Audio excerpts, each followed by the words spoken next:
Coming up, 'tis the day after Thanksgiving, and we all know what that means. Black Friday, the official start of the Christmas shopping season.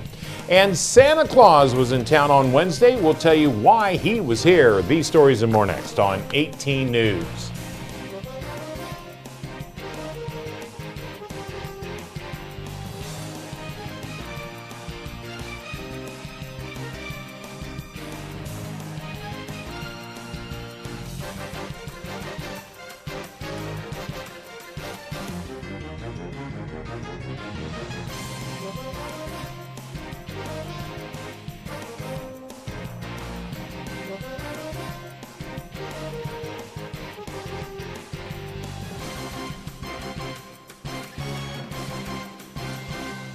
Hello, I'm Mick Birge. In the retail world, today is Black Friday, the official kickoff to the Christmas shopping season. Not only is it the busiest shopping day of the year, but it's also the day that most retailers point to as to whether or not they'll make a profit for the year, thus the term Black Friday.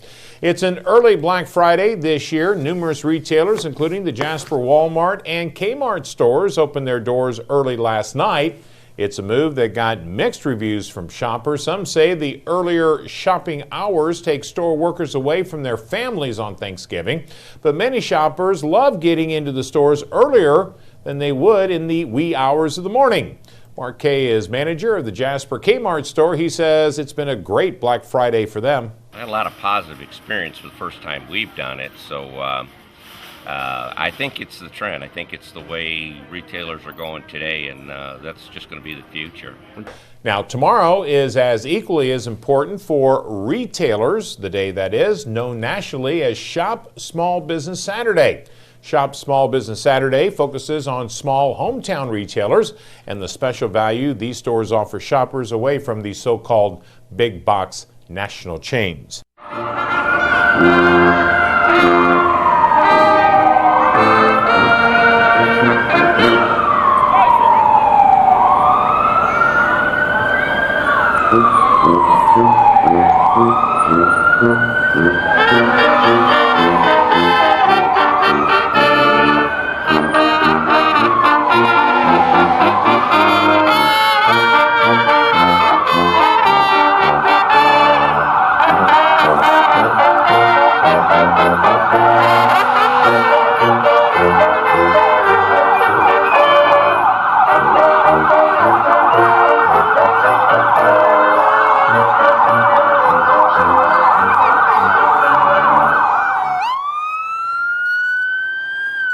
Well, the Christmas season locally officially got underway Wednesday night as Santa Claus came to town for his annual before Christmas visit. The jolly old elf took part in the annual city Christmas tree lighting along with members of the Jasper State Championship Marching Wildcats Band.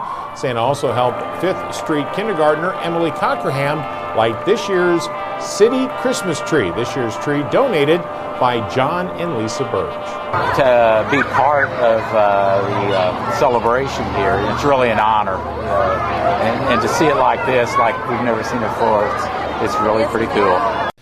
The nearly 30-foot tall blue spruce now stands proudly on the west side of the courthouse square. Santa also took time Wednesday night to visit with the kids on hand. It was indeed a special evening. The new property tax abatement program enacted by the Jasper City Council is now a year old, and it's being called a huge success among city and local business leaders. Kimball has gone before the City Council now twice, asking to take advantage of the program. The company has already returned 30 jobs back to Jasper in the last year and is getting ready to possibly bring back 20 more, these from China. Indiana Furniture Industries, Stens Corporation, and Meyer Distributing have all applied and have all been granted property tax abatements on expansion projects. Meyer Distributing just broke ground on its $24 million headquarter and warehouse expansion, a move company president Mike Brown says will eventually add more than 100 jobs locally. Andy Sager heads the Jasper Economic Development Commission, the group that reviews applications for the property tax abatement program and makes recommendations to the City Council on how they should vote on each application. Sager says he's obviously pleased with how local companies have responded to the program, but he's also quick to point out there's room for improvement. He says he especially wants to see the creation of new jobs that will attract younger people and their families to move to Jasper, especially those born here who have moved away because of a lack of opportunities in the past. If you look at these specific applications, the percentage of jobs that are true high-paying jobs with growth potential, I think that's what's going to attract talent back, and I think that's what's exciting to me in a lot of these cases. Sager says another area where the program can improve is in its marketing outside Jasper in hopes of attracting companies elsewhere to relocate here. A Jasper woman was seriously injured Wednesday afternoon when she was struck by a semi while she was trying to cross US 231 on the city's far north side. 28-year-old Erin Jones was struck by the semi at about 3:45 Wednesday when she tried to cross 231 near Home Depot. The semi, driven by 55-year-old Larry Hill of Georgia. Hill says he did not see Jones in time, but he did try to stop before striking her. Jones was transported to Jasper's Memorial Hospital with what police say were severe injuries. She was later airlifted to St. Mary's Medical Center in Evansville. A Jasper man has been arrested on child molesting charges. 31-year-old Joshua Hooks is charged with Class C felony child molesting and Class D felony child solicitation. Police say an extensive investigation started back in April. Hooks is being held in the Du Bois County Security Center without bond. A Jasper man was arrested on a variety of charges last night after police found him and another person lying in the street at the intersection of 19th and Van Buren in Huntingburg. One of the two was 25-year-old Dylan Monroe. Police say Monroe became combative with officers when they approached him. Monroe was later arrested for resisting law enforcement, disorderly conduct, and public intoxication. Police say Monroe, or his blood alcohol content, was 0.231%. Police also say Monroe suffered a minor elbow injury in the scuffle with police. He was first taken to Memorial Hospital for treatment, and then he was taken to the Du Bois County Security Center. All right, coming up, a nice but cool day here in southwest Indiana. Is there a warm-up this weekend? Well, that's next in our 18 weekend weather forecast. And following sports, the rebroadcast of the community conservation event held at the Ferndon Community Center. All right, welcome back. A nice day outside as far as a lot of sunshine, but it was a bit chilly today, about 10 degrees below normal for this time of year. A look outside down 3rd Avenue from high atop Hoaxong Hill. The high temperature today officially was 59. That was in the wee hours of the morning, folks. That was also before a cold front moved in. Temperatures started dropping just before sunup, and they stayed in the middle 40s for much of the day. Again, about 10 degrees below normal. Now, we did get a trace of rain overnight, but it subsided shortly after midnight. Then that cold front came through. The period tonight through Saturday night will have the coldest temperatures we've seen in a while thanks to this cold front. Lows will be in the middle 20s and highs will only be in the lower 40s. As the winds turn back to the southwest later, temperatures should rebound to near seasonable levels by Sunday afternoon. All right, overnight tonight. Clear but very cold, 23 the overnight low. Mostly sunny but colder than today. Look for a high of only about 40 tomorrow. Sunny but milder on Sunday, 51 for a high, so a nice day there. Chance of rain both Sunday, or make that both Monday and Tuesday as we head into next week. The high both days right at 44 degrees. Sunshine but cool on Wednesday with a high of 45. Partly sunny and 51 next Thursday. All right, sports is next, followed by the second of the 3 Du Bois County Community Conversations. Good evening, I'm Kurt Gooksell. Tough start for the basketball. Wildcats start their season on Wednesday against Evansville Harrison. Wildcats fall 62-42 at Cabby.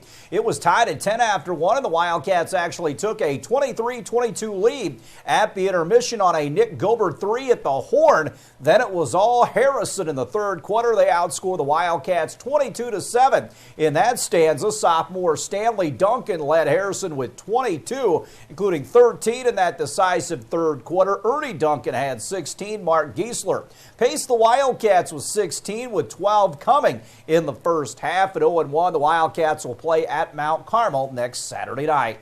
Congratulations to Jasper's Reggie Staples. He had a hole-in-one on Wednesday out at Muni. Staples aced the 160-yard 7th hole with a 7-wood. He was playing with Ken Beck, Art Welp, Ron Farabach, and Tom Bachman. Free agent third baseman in Jasper Scott Rowland has informed the Reds that he may play in 2013, but has not yet made a decision, according to ESPN's Jason Stark, who put this on his Twitter account. Scott Rowland has told the Reds he may play in 2013, but is not ready to make a decision. The Reds would like him back in some role, probably as a backup to Todd Frazier at third and a quality pinch hitter off the bench. Just underway up at Lucas Oil Stadium, the 2A state high school football game. Fort Wayne Bishop Luers squaring off against Ritter. Tomorrow at noon, it's 3A action. Hamilton Heights against Chittard, and 4A at 3:30. Mishawaka will play Cathedral. And the big boy game at 5A, it'll be Fort Wayne Snyder and Lawrence Central. College basketball, Russ Smith had 16 points. Number 2 Louisville beat Northern Iowa 51-46 in a slugfest in the opening round of the Battle of Atlantis down in the Bahamas. The Cardinals didn't shoot very well, but of course they hang their hat on the defensive end. They will play number 13 Missouri in the semifinals tonight on that trip. Meanwhile, Kentucky will host Long Island down at Rupp Arena. The Pacers are at home against San Antonio. They are in a bit of a roll in the last couple of games as well. College football tomorrow, a huge day. Notre Dame with a win at USC will play in the BCS title game in January. The Irish and the Trojans kick off at 8 out in L.A. Also, Indiana will travel to Purdue for the battle for the Old Oaken Bucket. With a win, Purdue will become bowl eligible on the season. Meanwhile, the Colts continue to get ready for their game Sunday. They will entertain Buffalo up at Lucas Oil Stadium. Stay tuned. We'll have more WJTS 18 News right after this. Before you head out on the highways and byways and maybe even some back roads, let's think about winter driving. Hello and welcome to WJTS Inform. I'm your host, Bill Potter. Joining me in the studio is Deputy Stuart Wilson, who is with the DuBois County Sheriff's Department. Welcome, Deputy, to the show. Good morning. Well, we're going to talk about winter driving safety. And I know a lot of people think, winter driving safety, I kind of know what I'm doing. But I guess some of what we talk about depends on conditions. Absolutely. The road conditions, as we know in this area, can change very, very quickly and sometimes unexpectedly. And we just want to get a little information out to the general public about what drivers should be prepared for in case they were to encounter problems, or what to do if they do have problems while they're traveling, whether it be locally here or anywhere. Well, first of all, let's talk about if you're going to head out, whether it's a short trip or a long trip, what are things that you should think about having in the car when the weather could be bad? The most important thing that most people probably have in their car is a cell phone to use to contact the authorities if there is problems, whether it be problems that they're having themselves from an accident that they've been involved in, or also to be able to call for help for somebody else that may need help. There are a few bare minimum things that everybody should have in their vehicle throughout the winter, all the way until spring. And the minimum things that I would recommend are blankets, enough for every person in your vehicle. So if your family often takes a trip and you've got 4 people in the car, have 4 blankets in the car. Inexpensive ones, leave them in the trunk, but just something to keep you warm, because it may be some time before we can get to you to assist you, or you may not be able to contact us to have us come out and help you. And we just want to make sure, first and foremost, that you stay warm. The other very important things are water or some kind of liquids for persons to drink, and then any high carbohydrate food like cereal bars, just snacks, chips, things like that, to keep you by. You may be there for hours before we can get to you, and worst case scenario, you might be there days until help can find you. If you're lost in a location, you don't know where you're at, and can't contact anyone to come help you. But, you know, probably within the county, on the county roads, for the most part, you're going to be close enough to a house or so, but you really shouldn't always get out of your vehicle either, because if it's a blinding snow, Correct. You're going to get lost. And that's even worse. It's recommended that if you don't know where you're at, or you can't see anywhere to go to, stay with your vehicle. You will remain a lot warmer. If people can start looking for you, they know where to look. If you go out on foot, that is a very dangerous situation. Hypothermia can overcome you very quickly, and just help yourself by staying with that vehicle. Well, we hear stories about people being on an interstate on the way to grandma's house or something, and the wind is so bad and the snow comes down so quick that they are buried, and people drive right by them, don't even know they're there. Right. I guess in a way that snow can kind of create an insulator, a barrier to keep it warm, but you do need to make sure you're getting oxygen. Right. Yeah, you can conserve your fuel if you're stuck and you can't call for help or and you're not sure where you're at and you're going to stay with your vehicle. Conserve your fuel. Run your engine for short periods of time. Make sure that your exhaust pipe's clear. If you're in a snowbank, make sure that the exhaust pipe on your vehicle is clear, free of the snow, so the engine can run properly.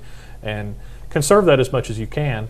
You don't know if it's going to be hours or days before someone may find you. Stay with that vehicle. Be as calm as you can. If the weather would break to where you can see something, then it would be a different situation. But if you do not venture into the unknown. That is absolutely what you don't want to do. Okay, now if we are out driving, I guess we don't really know what the conditions are like until the conditions are like that. But you could, when you start driving, the conditions could be fine. But by the time you end up driving somewhere or going home that night, the conditions can be horrific. Right. What's worse, ice or snow? Ice is definitely worse. We work far more accidents when it's icy than when it's snowy. The biggest thing is you need to reduce your speed. Obviously, that's our big contributor. Maybe the weather conditions to accidents that we work. This past winter, we were fortunate. We did not work a lot of traffic or a lot of weather-related traffic accidents. The numbers were down significantly, but we also had a mild winter. I don't know what this winter holds for us, but I suspect that it will be worse than it was last winter. And we work around 25 to 30% of our crashes that we work in the wintertime are due to road conditions, contribute to those crashes.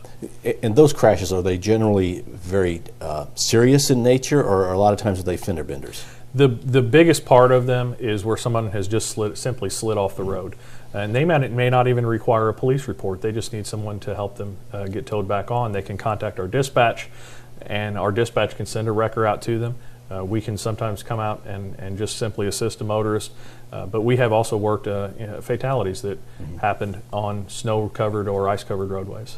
The thing with ice, it doesn't take much rain. It could be a quarter-inch of rain that turns into ice on a road that you don't see. That can be very dangerous. Where snow, you pretty well know that it's going to be a certain amount of snow before it gets bad. Right. I encourage people to check the weather first and foremost. Check the weather forecast before you leave. Check it for everywhere you're going to be traveling. If you suspect that there is ice accumulating on the roadway, check. Reduce your speed and hit your brakes and see if it is a wet roadway surface. Something that we encounter here is what is referred to commonly as black ice. It's just a thin covering of ice on the asphalt. Contributes to a lot of crashes. If you notice ice that's accumulating on your windshield wiper blades, or if you notice ice that's accumulating on your outside rear view mirrors on your vehicle, that means it's very possible that it's accumulating on bridges and overpasses already, and maybe on the roadway surface. And ice is extremely difficult, sometimes impossible to drive on. And just be informed as a driver. Take that responsibility to take the actions that you need to make sure you get where you're going safe. Sometimes it seems like if you are on ice and you hit the brakes, you actually go faster. Do you, or is that just you what do not go faster, but you may not go slower. Right. It depends on each individual vehicle. A lot of the modern vehicles have anti-lock brakes and things that will help prevent accidents, but the driver has that ultimate responsibility, and if everyone would slow down, our accidents would be significantly reduced. Just remember that it's not just you on the road, it's also other people on the road. It might be my family or friends or the driver's family or friends that are on the road that they could be affecting if they're not driving appropriately and reducing their speeds. And when we talk about reducing speed, let's say you're driving in a 45-mile-an-hour speed zone. What is it? Is there go 10 miles less? Is there a given number, or is it just kind of the conditions? Conditions can, and it's what every driver is comfortable with. I am on the roads a lot when it's foul weather, and I have seen people driving extremely slow, which is very frustrating for people that are trying to get there. That driver, just exercise patience. I know everyone's in a hurry and everyone has a place to be, but if you have an accident, you do no good whatsoever. You didn't even make it to your destination, and that's what we don't want to see. We don't want to see anybody injured or vehicles damaged because of crashes. That's the worst case scenario for us. Now, what if you're coming up on a hill? Do you need to pick up your speed just enough to get up the hill? You can.